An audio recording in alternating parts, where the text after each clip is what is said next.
Coucou les filles, je suis très ravie de vous retrouver aujourd'hui pour cette nouvelle vidéo. Aujourd'hui, c'est la dernière page de notre album bébé. J'ai mis du temps à la faire. J'ai fait une pause de 2 semaines, même un petit peu plus je crois. Tout simplement parce que j'avais mes autres projets en cours. Je devais finir un album qui m'a été commandé et aussi évidemment mon projet Noël, donc l'album pour ma maman, que vous avez déjà sûrement vu en vidéo. C'est donc cet album-ci, voilà. Donc il va partir dans les jours qui suivent. Et maintenant donc je suis revenue à l'album bébé pour le terminer parce que je sais que beaucoup d'entre vous le faites en cadeau aussi pour Noël. Donc voilà, je me dépêche. Pour cette dernière page, la page numéro 14, je ne fais pas de tuto détaillé pas à pas comme je l'ai fait pour des pages précédentes. Pourquoi? Parce que tout simplement, c'est disons la quintessence de tout ce que nous avons déjà fait, de tout ce que nous avons appris en 13 tutoriels. Donc toutes les choses maintenant, vous savez les faire, j'en suis persuadée. Si vous avez suivi tous les tutos, il n'y aura absolument rien de compliqué pour vous dans cette page. Donc la page est faite sur le même, un petit peu sur le même principe que la page numéro 6, je crois, qui était la page de Noël. Je l'ai fait dans le même papier que la page d'avant, qui était celle-là, voyez. Donc c'est la même collection. Pourquoi j'ai fait ça? Tout simplement parce que si je le faisais cette page-ci dans un autre papier, dans le papier de Toga, ça aurait vraiment fait très drôle. On se serait demandé qu'est-ce qu'elle fait là ici. Donc on fait vraiment très attention toujours à chaque fois si on utilise des papiers d'autres collections, on doit vraiment faire en sorte que les pages correspondent. D'accord? Donc pour cette page, vous avez les sketchs sur ma page Facebook. Voilà, le sketch très détaillé. J'ai vraiment fait de mon mieux pour vous détailler tout en plus de détails possibles. Donc qu'est-ce que nous avons ici? On se souvient toujours évidemment que notre page de base, elle fait 20 par 25 cm, donc 20 par 25. Sur cette page, nous avons un insert donc qui est incarné, vous voyez. Donc cette partie-là, elle va s'insérer derrière notre page de base parce que cette page-ci, vous voyez, la page de base que nous allons coller dans notre album, on la collera que de 3 côtés, donc ici et ici. Ce qui nous fera qu'on aura une ouverture par-dessus dans laquelle on insérera notre carnet. Donc la fabrication de notre page, donc le travail sur notre page, on va le commencer par le carnet. Donc le carnet, ses mesures c'est 23 par 34,5. Donc j'ai fait un côté plus long, donc vous voyez, hop, donc je vais vous montrer.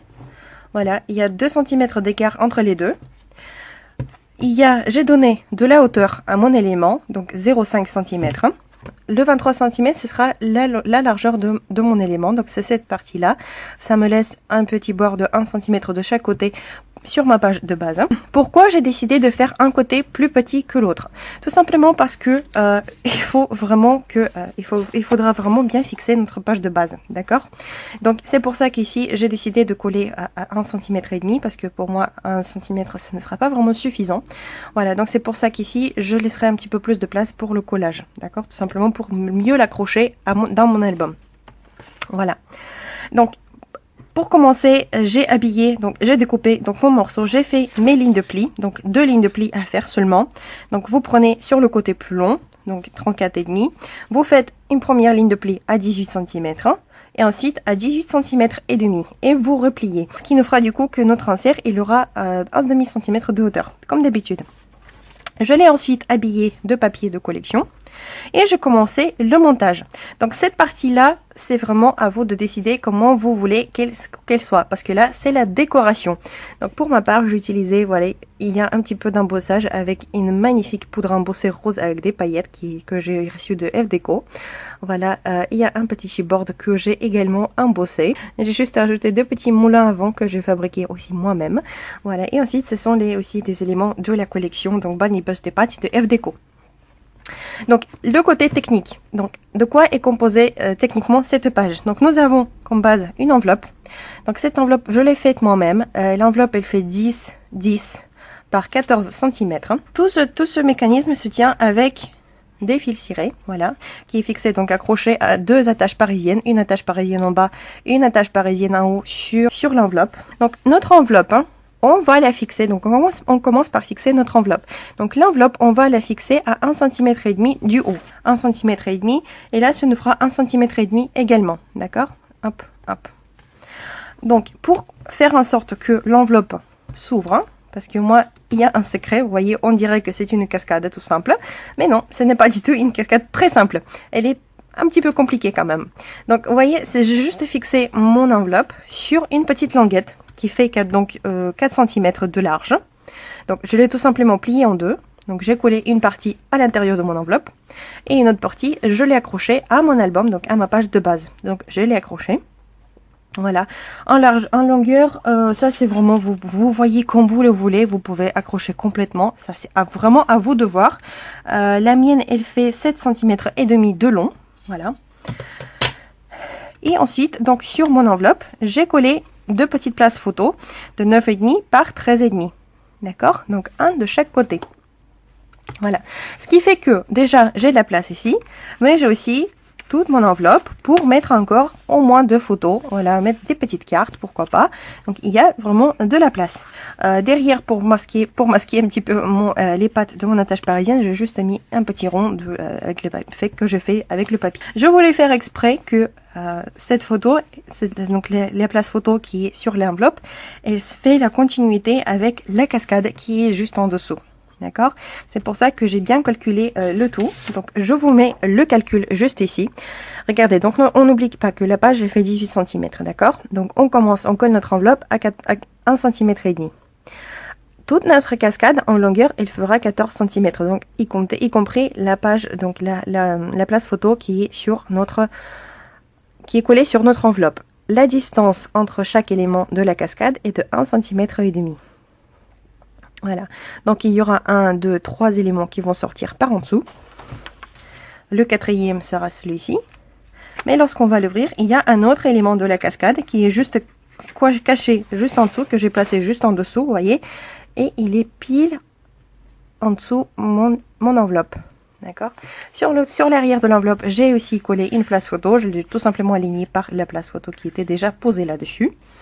Et j'ai procédé au collage donc de mes places photos. Voilà, donc il y a la place pour 9 photos parce que j'ai collé encore un autre élément de 9,5 par 13,5 comme on a l'habitude de faire.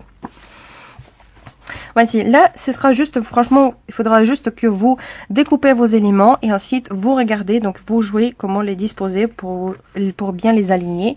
Voilà, ici il n'y aura vraiment rien de compliqué, ce sera juste le travail d'un petit peu de précision, disons. Maintenant, lorsqu'on va ouvrir notre insert, j'ai ici 12 petites places photos. Alors, j'ai trouvé cette idée très fort sympathique parce que surtout si vous faites un album bébé, parce que là, ça nous permet en fait de retracer comment le bébé est grandissait au fur et à mesure de sa première année de vie.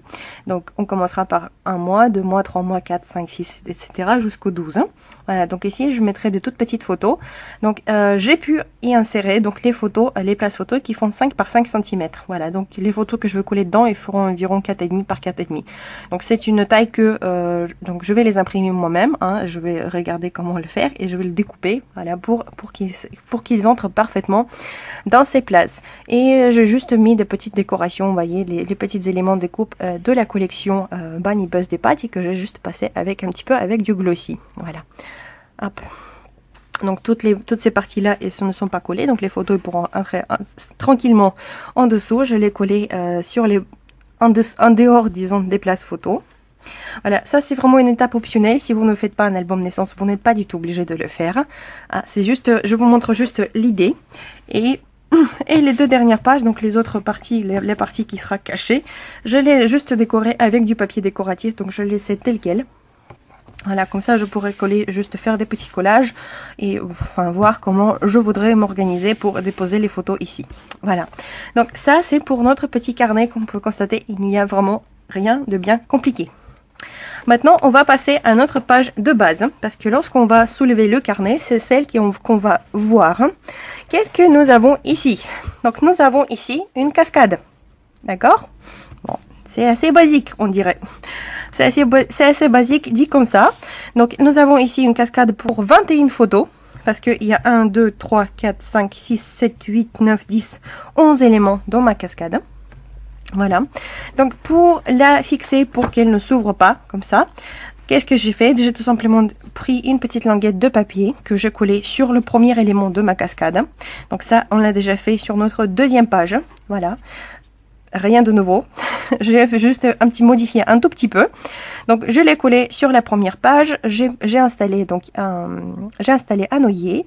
J'ai passé un petit fil ciré, mais cette fois-ci je ne l'ai pas enroulé autour d'une languette que j'ai sortie de derrière de ma page parce que je veux tout simplement que tout ça soit caché avec mon carnet. Vous voyez, parce que lorsqu'on regarde comme ça, on ne voit rien du tout en dessous. Voilà, donc j'ai juste installé une petite attache parisienne, donc je lui ai donné de la hauteur comme on a déjà l'habitude de le faire pour qu'on puisse passer le fil tranquillement. Donc là on peut l'ouvrir, donc vous voyez juste la languette je l'ai cachée avec du papier déco, tout l'intérieur je l'ai laissé tel quel. Hop, j'ai oublié d'effacer mes petites marques. Donc voici la cascade, très très simple, rien de plus, rien de très compliqué, voilà, le plus simple qui soit. Voici. Donc, mais, vous me connaissez, j'aime pas faire les choses simples. Hein? C'est pour ça que notre cascade, elle s'ouvre. Mais alors, comment je l'ai faite? Tout simplement, ma cascade, je l'ai montée. Et là, vous le verrez dans la description, je l'ai montée sur une pièce qui fait 18,5 par 15,5. Pourquoi 18,5? Parce que la longueur de ma cascade, elle fera 18,5. C'est logique. Voilà. Donc il y a entre chaque élément de ma cascade, l'écart est de 1 cm. Donc pour la cascade, c'est des places photo, c'est des morceaux, j'ai découpé des morceaux de 10,5 par 13,5 et je fais une ligne de pli à 1 cm.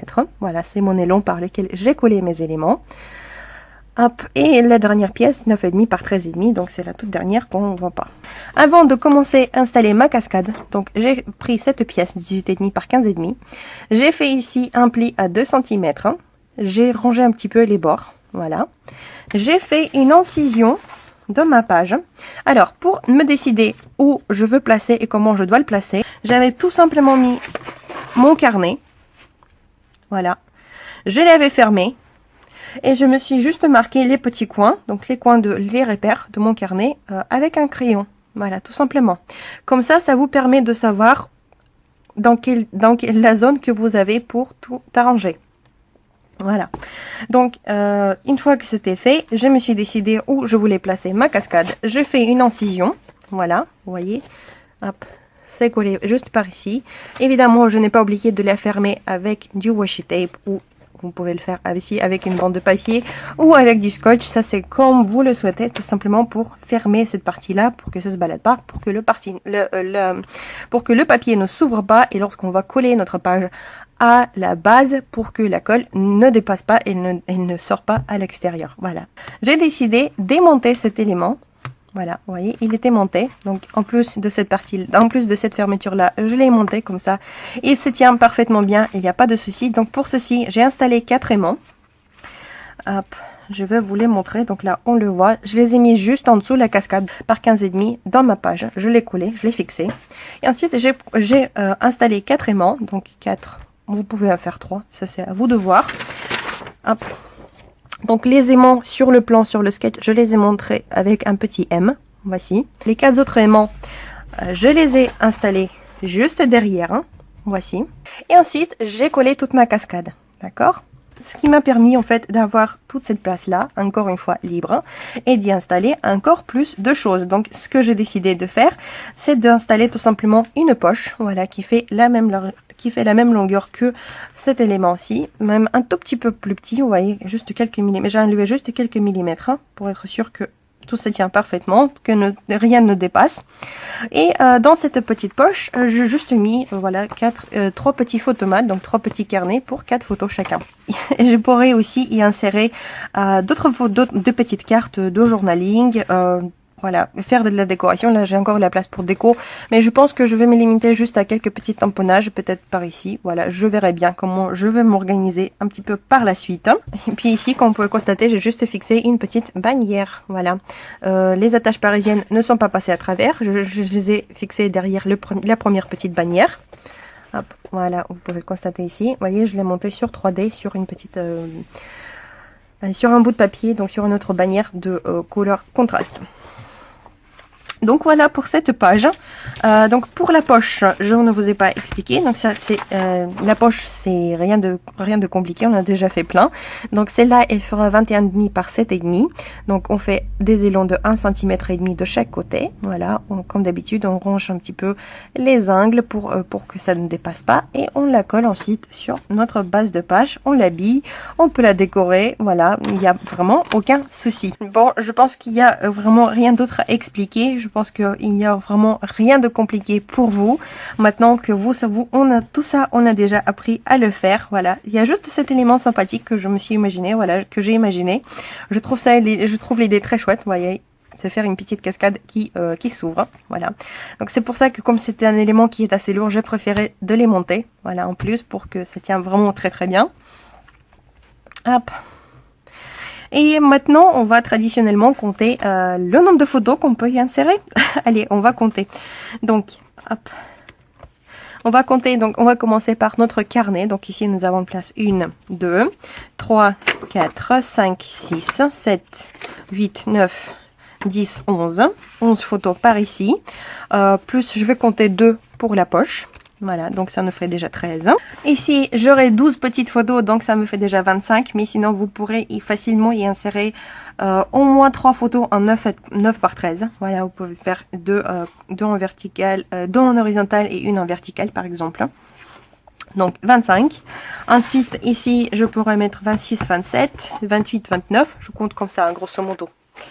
Ensuite, nous avons la cascade. Donc 30, 31, 32... 33, 34, 36, 37, 38, 39, 40, 41, 42, 43, 44, 45, 46, 47, 48, 49, 50, 51. 2 photos par ici, 52, 53. Plus, plus encore 12 photos sur les petits photomats. Et là, on dépasse les 60 photos. Voilà. Et croyez-moi, c'est encore le minimum parce qu'on pourrait encore y mettre plus. Hein. Si on met des photos plus petites, par exemple, sur ces parties-là. Voilà. Donc là, vous pourrez mettre encore plus de photos. Donc voici, voilà les filles, pour cette page magique, extrêmement volumineuse. Donc je vous rappelle que ce sketch-là, avec tous les détails, toutes les mesures, il se trouve sur ma page Facebook. Donc bienvenue. Vous retrouverez là-bas. Les photos sont en grande qualité, donc vous pourrez donc vous pourrez facilement les agrandir et voir tous les détails. Donc j'ai marqué les espaces entre les éléments, j'ai tout précisé. Voilà, je pense que donc je vous défie, je vous mets un défi, voilà, de réaliser cette page vous-même en suivant juste le sketch. Et nous, on se retrouvera donc pour la prochaine vidéo que je vais essayer, hein, j'ai bien dit ça. Je vais essayer de vous la mettre demain. Donc, il nous reste, qu'est-ce qu'il nous reste maintenant? Il ne reste plus qu'à reliure et la couverture à faire. Voilà. Je n'ai pas encore eu le temps de décorer toutes les pages de mon album. Donc, on montera l'album ensemble. Et donc, je vous dis à demain ou après-demain. Voilà, je verrai comment je pourrai m'organiser pour monter les vidéos. Je sais très bien que l'album, je vais le finir aujourd'hui, le montage, mais je verrai quand est-ce que je pourrai faire le montage de la vidéo. Voilà. Sur ce les filles, je vous fais d'énormes bisous. J'attends avec impatience vos pages à vous, voilà, de voir comment vous allez réaliser vos pages. J'espère une fois de plus que cette page vous a plu et que ces tutos, cette série de tutos vous a plu aussi et que j'ai pu vous aider, que j'ai pu vous motiver à vous mettre au scrap, que j'ai pu vous montrer que ce n'était pas du tout si difficile qu'on pourrait le croire. Voilà, parce que pour moi c'était vraiment mon seul et unique but, c'est de vous montrer que tout le monde pourrait scraper, que tout le monde peut le faire. Il faut juste avoir un petit peu d'envie, il faut juste y mettre un petit peu du sien, un peu de temps, de l'imagination. Tout va très facilement en fait. Voilà. Sur ce, je vous laisse. Voilà, parce que je suis trop bavarde. Je vous fais d'énormes bisous les filles et je vous dis paka paka. À la prochaine. Gros bisous.